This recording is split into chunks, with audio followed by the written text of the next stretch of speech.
नमस्कार दोस्तों,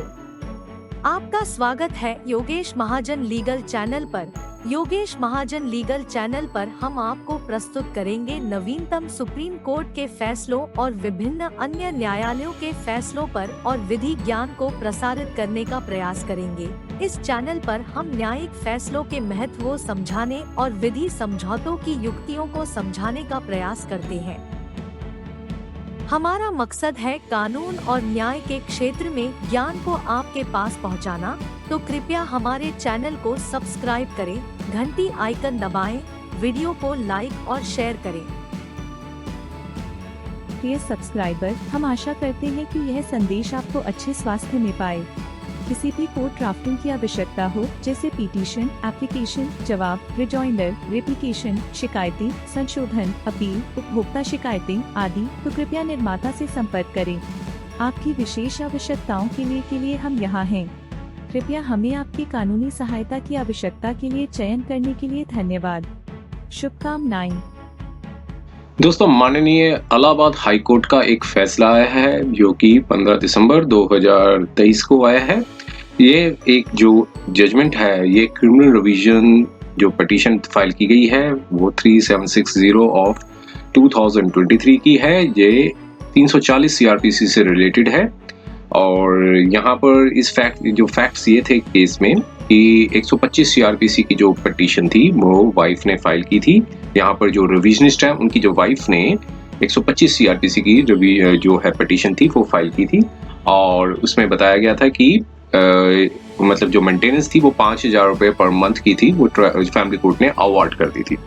अब यहाँ पर जो रिविजनिस्ट है वो वहाँ पर जहाँ 125 सीआरपीसी की जो पिटीशन जो फाइल की गई थी उसमें वो रिस्पोंडेंट थे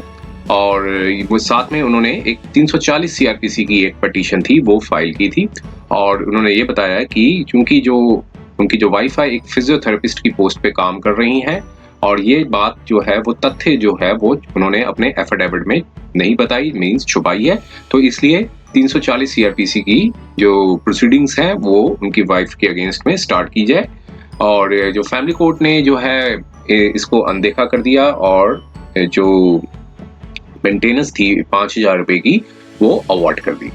तो अब चूंकि जो 340 सीआरपीसी की जो पिटीशन थी वो पेंडिंग थी, उसे एग्रीड होकर यहाँ पर एक क्रिमिनल रिवीजन जो पिटीशन थी वो फाइल की इलाहाबाद हाई कोर्ट में और माननीय इलाहाबाद हाई कोर्ट ने यही कहा कि ये वापस से जो डायरेक्शंस ये दिए फैमिली कोर्ट को कि जो 340 सीआरपीसी की पिटीशन को डिसाइड किया जाए, 3 मंथ्स के अंदर डिसाइड किया जाए। और पहले एक फैसला आ चुका था इलाहाबाद हाई कोर्ट का जो 2006 का, तो उस पर भी जो है माननीय कोर्ट ने अपनी ऑब्जर्वेशंस थी वो यहाँ पर इस जजमेंट में रिप्रोड्यूस की। तो ये 340 सीआरपीसी के बारे में जो मतलब जो व्यूअर्स हैं उनको नहीं पता है, तो ये तब लगाया जाता है कि जब कोई व्यक्ति जो है कोई फॉल्स एफिडेविट या फॉल्स एविडेंस देता है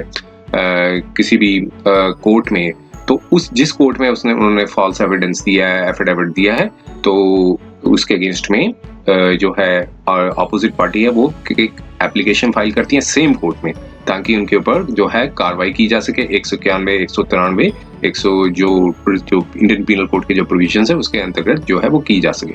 तो यहाँ पर यही जो फैसला है, ये चूंकि इलाहाबाद हाई कोर्ट का ये फैसला आया था, तो ये बाइंडिंग जो होगा वो सारी जो यूपी की जितनी भी कोर्ट्स हैं और उस पे ये फैमिली कोर्ट्स हैं, जो सबऑर्डिनेट जितनी भी कोर्ट्स हैं उस सब पे बाइंडिंग होगा और दूसरी कोर्ट्स में भी जो आउटसाइड द स्टेट है वो भी एक रेफरेंस के तौर पे इसको जो व्यूअर्स हैं जिनका केस चल रहा है तो उसको इसके रेफरेंस के तौर पे इस जजमेंट को अपनी आर्गुमेंट्स में दिखा सकते हैं। तो आइए हम इसके थोड़े से कंटेंट्स को देखते हैं, समझने की कोशिश करते हैं और माननीय कोर्ट ने क्या फैसला दिया तो देखते हैं। तो ये क्रिमिनल रिवीजन पिटीशन थी वो 3760 ऑफ 2023 की थी। अब यहाँ पे बताया कि जो काउंसिल थे रिविजनिस्ट के और साथ में स्टेट के जो काउंसिल थे दोनों आए और ऑपोजिट पार्टी के भी आए। ऑपोजिट पार्टी नंबर 2 जो है वो वाइफ है और रिविजनिस्ट है वो हस्बैंड है और स्टेट को भी ये पार्टी बनाया गया था, इसलिए जो एजीए थे स्टेट के वो भी अपेयर हुए। अब क्रिमिनल यहाँ पर बताया क्रिमिनल रिवीजन जो पिटीशन थी वो रिविजनिस्ट ने फाइल की थी जजमेंट एंड ऑर्डर जो कि 16 जून 2023 का जो ऑर्डर था उसके अगेंस्ट में फाइल की थी, जिसमें एडिशनल प्रिंसिपल जज फैमिली कोर्ट के थे। उन्होंने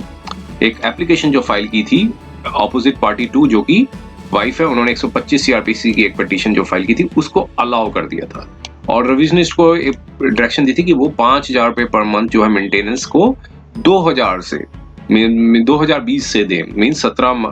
मार्च 2020 से मेंटेनेंस 5,000 रुपये पर मंथ के हिसाब से दें। तो जो भी एरियल्स था वो भी करीब मोर देन मतलब लाख में चला गया था।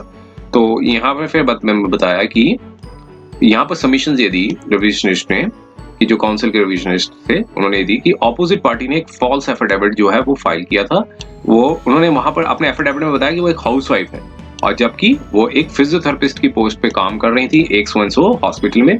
और रिविजनिस्ट ने एक एप्लीकेशन थी वो मूव की थी 340 सीआरपीसी में, मीन्स जो हस्बैंड ने 340 सीआरपीसी की पिटीशन थी वो मूव की थी 31 मार्च 2022 को एक प्रेयर के साथ। प्रेयर ये थी कि एप्रोप्रिएट प्रोसीडिंग्स थी वो उनकी जो ऑपोजिट पार्टी टू जो कि वाइफ है उनके अगेंस्ट में चलाई जाए, जिन्होंने फॉल्स एफिडेविट दिया है कोर्ट के समक्ष में। चूंकि जो एप्लीकेशन जो फाइल की थी वो भी रजिस्टर्ड हो गई, मींस 340 सीआरपीसी की जो एप्लीकेशन थी वो रजिस्टर्ड हो गई थी। अब ये फैक्ट था वो फैमिली कोर्ट के समक्ष था और जब एप्लीकेशन अंडर 125 सीआरपीसी की जब पेंडिंग थी, जो कि ऑर्डर शीट भी दिखाई कि 31/3/2022 में जो ऑर्डर शीट थी उसमें बताया कि 125 सीआरपीसी की जो है वो पेंडिंग थी। फिर ये सबमिशन दिए रिविजनिस्ट ने कि फैमिली कोर्ट ने बिना एप्लीकेशन को डिसाइड किए,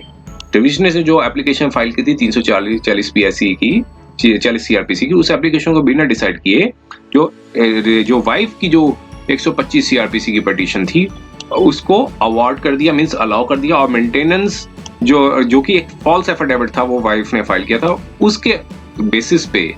मींस जो उन्होंने एक एफिडेविट दिया था कि वो एक हाउसवाइफ के तौर पे काम कर रही हैं, तो उसके बेसिस पे मेंटेनेंस थी वो अवार्ड कर दी।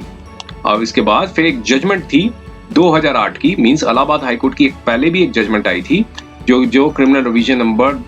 6203 ऑफ 2006। तो ये एक आप इस जजमेंट को भी कोट कर सकते हैं, इस जजमेंट को भी आप यूज कर सकते हैं। उस जजमेंट का जो रेलेवेंट पैराग्राफ था वो इस जजमेंट में लिखा गया है, क्योंकि 2006 का जो केस था उसमें माननीय इलाहाबाद हाईकोर्ट ने 22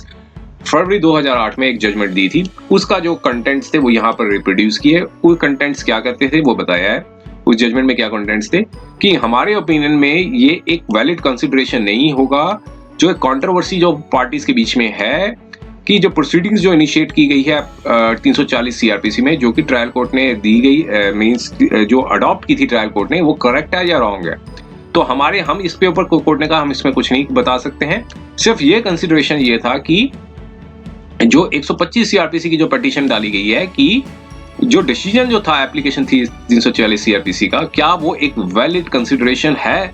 या फिर नहीं है for deciding the application under 125 CrPC. तो यहाँ पर सेफली यह कोर्ट ने कहा था कि उस जजमेंट में कि फाइंडिंग्स जब रिकॉर्ड कर दी जाती हैं 340 सीआरपीसी पे और जो फाइंडिंग्स जो है वो कॉम्पिटेंट कोर्ट ऑफ लॉ द्वारा सेटिस्फाइड नहीं की गई हैं, तो वो फाइंडिंग्स जो हैं वो बाइंडिंग होगी पार्टीज के ऊपर। तो यहाँ पर फिर कोर्ट ने उस जजमेंट में कहा था कि अगर कोई वाइफ जो है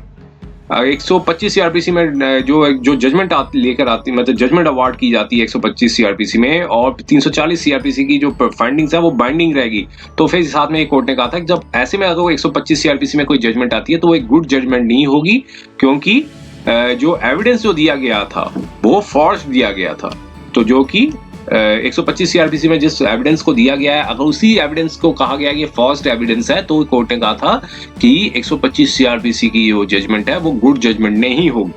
तो अब उस जजमेंट को कोर्ट किया। तो अब एक और फिर जजमेंट थी वो लखनऊ बेंच की रिट पिटीशन नंबर थी 2002 की, उसका भी यहाँ पर रेफरेंस दिया। उस रेलिवेंट पैराग्राफ के जो कंटेंट्स थे कोर्ट ने यहाँ बताए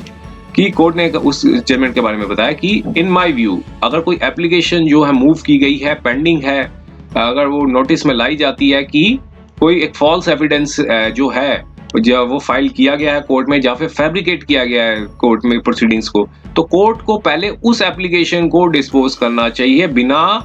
एविडेंस, मतलब फर्दर रिकॉर्डिंग एविडेंस को रिकॉर्ड करने से पहले उस एप्लीकेशन को डिस्पोज करना चाहिए। तो ये जजमेंट में ये बताया गया था कि कोई एविडेंस आपने रिकॉर्ड किया कोर्ट में, उसे एप्लीकेशन मूव कर दी गई है कि एविडेंस जो है फॉर्स्ड है, फैब्रिकेटेड है, फॉल्स है, तो ऐसे में कोर्ट को पहले आगे बढ़ने से पहले उस जो एप्लीकेशन है जो बताई जा रहा है कि ये एविडेंस जो फॉल्स है उसको पहले डिस्पोज करना चाहिए। तो ये जजमेंट का रेफरेंस देखते हुए अब यहाँ पर दोनों जजमेंट को कोर्ट ने यहाँ पर रेफरेंस के तौर पर बताया। तो यहाँ पर बताया एजीए स्टेट के थे जो लर्नेड काउंसिल, उन्होंने अपोज नहीं किया, जो लीगल पोजीशन जो सेटल्ड किया गया है। तो ऐसे इन दोनों को जजमेंट को रेफरेंस को देते हुए क्रिमिनल रिवीजन पिटीशन को अलाउ कर दिया और जो एडिशनल सेशन प्रिंसिपल जज की जो जजमेंट थी 14 जून 2023 की जो आई थी जिस 125 जो उस केस जजमेंट को सेट असाइड कर दिया। अब यहाँ पर फिर डायरेक्शन ये दी कि लर्नेड प्रिंसिपल जज को ये कहा कि एप्लीकेशन जो रिविजनिस्ट ने मूव की है 340 सीआरपीसी के जो रजिस्टर्ड हुई है मिसलेनियस एप्लीकेशन नंबर 2022 को, उसको 3 महीने के अंदर जो है डिसाइड किया जाए। जब वो यहाँ पर रिविजनिस्ट से सर्टिफाइड कॉपी लेकर, मतलब जो सर्टिफाइड कॉपी ऑफ ऑर्डर को लेकर आते हैं, तो जब वो सर्टिफाइड कॉपी ऑफ ऑर्डर लेने के बाद कोर्ट को निर्देश दिए फैमिली कोर्ट को कि वो जो 340 सीआरपीसी की एप्लीकेशन जो पेंडिंग है उसको पहले डिस्पोज किया जाए 3 महीने के बाद, और फिर उसके बाद जो एप्लीकेशन जो फाइल की गई है 125 सीआरपीसी की एप्लीकेशन उसको फिर जो है तेजी मतलब एक्सपीडिशियसली मतलब तेजी से मीन्स उसको डिसाइड किया जाए बिना किसी अनड्यू एडजॉर्नमेंट्स लिए बिना, और ताकि कोई लीगल जब तक कोई लीगल इम्पीडिमेंट्स जो हैं वो ना हो। तो ये जजमेंट आई थी 15 दिसंबर 2023 को। उम्मीद है कि यह वीडियो आपको पसंद आया होगा। अगर आपने अभी तक हमारे चैनल को सब्सक्राइब नहीं किया है तो कृपया इसे सब्सक्राइब कर ले और बेल आइकन दबाकर नोटिफिकेशन प्राप्त करें ताकि आप हमारे नए वीडियो से अपडेट रह सकें। अगर आपको यह वीडियो पसंद आया हो तो कृपया लाइक करें और अपने दोस्तों के साथ शेयर करें। हमारे चैनल पर आपको न्यायिक मुद्दों, कानूनी सलाह और कानूनी अपडेट्स के बारे में नवाचारिक और महत्वपूर्ण जानकारी मिलेगी। हमारे साथ बने रहें क्योंकि योगेश महाजन लीगल आपके कानूनी सवालों का सहायक है।